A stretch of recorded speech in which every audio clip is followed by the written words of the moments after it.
Ақ бұлт айдың нұры, көркің мен көздің қуанышы.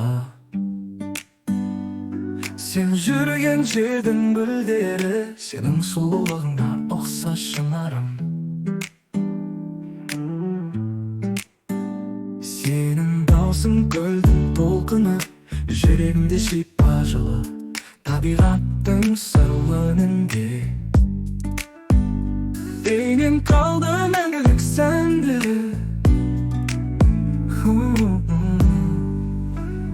Қырандардай самғап, жұлдыздармен сырласып, ақтоты сен өмірдің жыры, сенсіз әлем күйбең сұры.